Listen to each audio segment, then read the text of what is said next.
Um império financeiro que, por séculos, financiou ambos os lados de guerras devastadoras, controlou os bancos mais poderosos do continente e moldou os destinos de governos inteiros. Como foi possível que uma única família, surgida da obscuridade, alcançasse tal poder e influência, operando nas sombras da história europeia, sem que o mundo percebesse a verdadeira extensão de sua teia? Esta é a saga dos Rothschild, uma dinastia cuja audácia e segredo redefiniram o conceito de poder financeiro. A história começa em Frankfurt, no final do século XVIII, em meio às ruelas estreitas do gueto judeu. Ali, Mayer Amschel Rothschild, um homem de origem humilde e visão extraordinária, sonhava. Sua pequena loja de moedas e antiguidades era apenas uma fachada para uma ambição silenciosa e ardente. Mayer não era um homem de grandes discursos ou gestos grandiosos.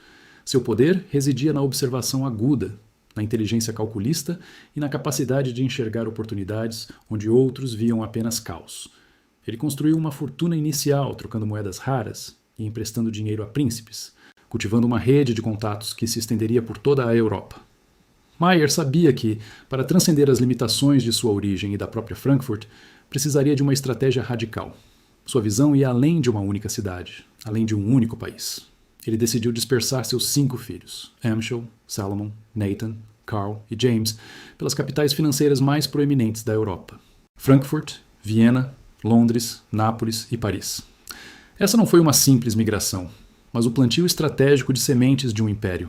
Cada filho seria o patriarca de uma nova casa Rothschild, operando de forma independente, mas intrinsecamente ligada aos seus irmãos por laços de sangue, confiança e um objetivo comum: dominar o fluxo de capital do continente. Uma teia invisível, mas inquebrável, estava sendo tecida. A mente mais genial e implacável entre os irmãos era Nathan Rothschild, estabelecido em Londres. Enquanto seus irmãos consolidavam posições em suas respectivas cidades, Nathan se dedicava a uma arte ainda mais sutil e poderosa: a manipulação dos mercados de títulos de guerra. Naquela era de conflitos constantes, a informação era ouro. Quem a possuía primeiro controlava o futuro. Nathan construiu uma rede de mensageiros e informantes tão eficiente e secreta que era capaz de superar a velocidade das comunicações governamentais. O ápice dessa estratégia veio com a Batalha de Waterloo, em 1815. Enquanto o destino da Europa pendia na balança, os Rothschild tinham seus olhos e ouvidos em cada movimento. A notícia da vitória britânica sobre Napoleão chegou a Nathan em Londres um dia antes de o próprio governo britânico ser oficialmente informado. O que ele fez com essa informação privilegiada foi um golpe de mestre que entraria para a história. Nathan, com uma expressão impassível, começou a vender seus títulos do governo britânico na Bolsa de Valores de Londres. Os outros operadores, vendo o que parecia ser um sinal de que a Grã-Bretanha havia perdido a guerra, entraram em pânico e seguiram o exemplo, vendendo seus próprios títulos a preços cada vez mais baixos. Mas no fundo, através de seus agentes, Nathan estava secretamente comprando cada título, acumulando uma vasta fortuna por uma fração do seu valor real. Quando a notícia oficial da vitória britânica finalmente chegou, os preços dispararam, e Nathan Rothschild emergiu com um lucro estratosférico, consolidando o poder financeiro de sua família de uma forma sem precedentes. A ascensão meteórica dos Rothschild não passou despercebida. As famílias tradicionais europeias, a velha guarda que detinha o poder por gerações, olhavam com desconfiança e um misto de inveja e terror para esses recém-chegados. Como uma família de origem tão modesta e de religião diferente ousava subverter a ordem estabelecida e acumular tal poder em tão pouco tempo? A traição implícita aos valores aristocráticos e a audácia de seus métodos geravam ressentimento. O mundo mal começava a perceber a extensão da influência dos Rothschild, que já se tornavam uma força a ser temida. Antes de continuarmos, inscreva-se no canal e diga-nos nos comentários de onde você está assistindo como uma família de origem modesta conseguiu subverter a ordem estabelecida e acumular tal poder em tão pouco tempo sem que o mundo percebesse a verdadeira extensão de sua influência. A resposta reside em sua rede de comunicação secreta, sua disposição em financiar impérios e guerras e a frieza calculista de suas estratégias. A rede de comunicação secreta dos Rothschild era a espinha dorsal de seu império, a verdadeira fonte de sua vantagem competitiva. Longe dos olhos curiosos dos governos e dos rivais, pombos-correio velozes cruzavam os céus europeus. Navios privados singravam os mares com mensagens cifradas e uma legião de mensageiros de confiança, leais apenas à família, viajava incansavelmente por estradas e florestas. A velocidade e a confiabilidade dessa rede garantiam que a informação, o mais precioso dos bens na era pré-telégrafo, chegasse às mãos dos Rothschild muito antes de qualquer outra pessoa. Essa vantagem não era apenas sobre notícias de guerras, mas sobre tendências econômicas, flutuações de preços de commodities e, crucialmente, as necessidades financeiras iminentes de monarcas e nações. Com a informação em mãos, os Rothschild teciam sua teia de influência sobre as nações. Eles se tornaram os principais financiadores de impérios e guerras em toda a Europa. Não apenas emprestavam dinheiro a monarcas para construir palácios ou financiar projetos de infraestrutura, mas também para armar exércitos e sustentar campanhas militares.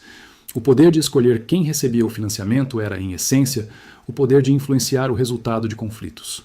Ao financiar ambos os lados de uma guerra, uma prática que choca a sensibilidade moderna, os Rothschild não demonstravam lealdade a nenhuma bandeira, mas sim a uma ideologia singular, a do lucro. Era uma frieza calculista que transcendia a moralidade convencional, vendo a guerra não como um conflito de ideais, mas como uma oportunidade de investimento. Não importava quem vencesse. Os empréstimos, com juros e garantias, deveriam ser pagos. Essa estratégia, embora imoral para muitos, era a base de sua riqueza e poder. Internamente, a família reforçava sua coesão e controle através de casamentos estratégicos. Para manter a fortuna e o poder concentrados, os Rothschild frequentemente se casavam entre si. Primos com primos, tios com sobrinhas. Essa endogamia, embora controversa, era uma medida deliberada para consolidar a dinastia, garantir a lealdade e preservar o sigilo de suas operações.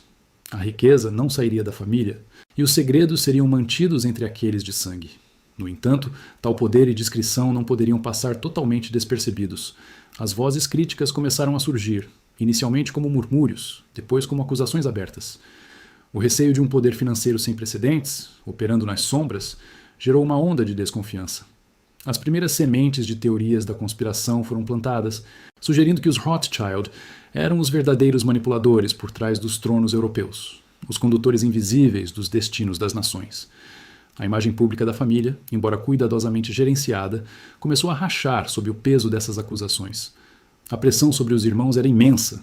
Cada um, em sua respectiva capital, carregava o fardo da responsabilidade pela prosperidade do império. O isolamento social era uma consequência inevitável para uma família tão poderosa e reservada. No topo da pirâmide financeira, a solidão era palpável. A desconfiança externa e a necessidade de manter segredos criavam uma barreira entre eles e o resto do mundo.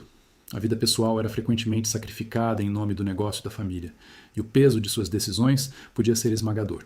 Chegou um ponto em que a família Rothschild foi abertamente acusada de manipulação de mercados e de ser responsável por crises financeiras. A imprensa, em algumas ocasiões, os pintava como vilões, os arquitetos de desgraças econômicas em benefício próprio. A imagem pública, antes intocável para muitos, começou a se desintegrar. Mas a maior revelação, e talvez a mais perturbadora para os observadores da época, foi a extensão do controle que os Rothschild exerciam sobre os bancos centrais europeus. Sua capacidade de influenciar a política monetária de nações inteiras, de ditar as taxas de juros e o fluxo de capital, era um poder que superava o de muitos governos. Eles não apenas financiavam impérios, eles ajudavam a moldá-los a cada empréstimo, a cada transação, a cada sussurro de informação. O controle invisível tornava-se cada vez mais evidente. O século XX trouxe consigo uma série de desafios sem precedentes para a família Rothschild. As guerras mundiais redefiniram o mapa geopolítico. O poder americano emergiu como uma força dominante, e os antigos impérios europeus, que os Rothschild haviam financiado e sustentado por tanto tempo, começaram a ruir. A pergunta que pairava era: como uma dinastia tão arraigada no velho mundo se adaptaria e sobreviveria a essa nova ordem global? A resposta residia na resiliência e na capacidade de reinvenção, características que haviam definido a família desde os tempos de Mayer Amschel Rothschild em Frankfurt. À medida que o mundo mudava, algumas das filiais europeias dos Rothschild, antes pilares do império, começaram a declinar. A Casa de Nápoles, por exemplo, foi extinta e outras enfraqueceram, seja por falta de herdeiros masculinos, mudanças políticas ou simplesmente pela diluição de sua influência. No entanto, as casas de Londres e Paris, lideradas por descendentes astutos e adaptáveis, não apenas sobreviveram, mas prosperaram, concentrando ainda mais o poder e a estratégia global da família. Elas se desvincularam de algumas das práticas mais ostensivas do século XIX, adotando um perfil mais discreto, mas não menos influente. A história dos Rothschild, no entanto, é uma linha tênue entre a realidade histórica e as teorias da conspiração. O que é fato comprovado e o que é pura especulação. É inegável que a família acumulou uma fortuna colossal, que financiou guerras e governos, e que sua rede de informações era inigualável para a época. Documentos históricos, registros bancários e correspondências confirmam sua influência no cenário financeiro e político europeu.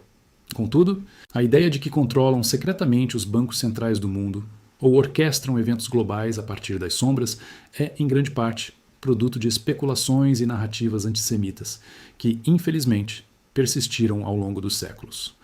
A verdade, como sempre, é mais complexa e matizada do que as simplificações extremistas. A superação e a resiliência dos Rothschild são um testemunho de sua capacidade de se reinventar. Em vez de se apegar a modelos obsoletos, eles abraçaram novas tecnologias, investiram em setores emergentes e se adaptaram às complexidades de um mercado financeiro cada vez mais globalizado. De mineradoras de ouro a empresas de tecnologia, de vinícolas de prestígio a fundos de investimento de alto risco, a família diversificou seus interesses, garantindo que seu legado financeiro perdurasse. A influência, agora mais sutil e pulverizada, continuava a existir, mas de uma forma que se encaixava melhor no século XXI. O impacto duradouro dos Rothschild na formação do sistema financeiro global moderno é inegável. Eles foram pioneiros em muitas das práticas bancárias que hoje consideramos padrão, desde a gestão de títulos soberanos até a formação de um sistema bancário internacional interconectado. O legado de uma família que redefiniu o conceito de poder, mostrando como o capital e a informação poderiam ser mais eficazes que exércitos, é uma parte indelével da história econômica mundial. Hoje, o Império Rothschild, embora mais discreto e menos centralizado do que em seu auge no século XIX, continuará a existir e a operar globalmente através de diversos braços financeiros e de investimento. Sua história é um testemunho da ambição humana, da busca incansável por poder e da extraordinária capacidade de uma família de moldar o curso da história. Eles provaram que o poder não reside apenas em coroas e espadas, mas na habilidade de mover o dinheiro que faz o mundo girar. E assim, a saga dos Rothschild nos força a uma reflexão final. Se uma única família pôde, por séculos, influenciar os destinos de nações e continentes de forma tão profunda e discreta, quais outras forças invisíveis poderiam estar moldando o nosso mundo hoje, sem que sequer percebamos? A resposta talvez nunca seja totalmente revelada, mas a pergunta permanece, e quando, através do tempo, um lembrete da complexidade e dos segredos ocultos que permeiam o poder global.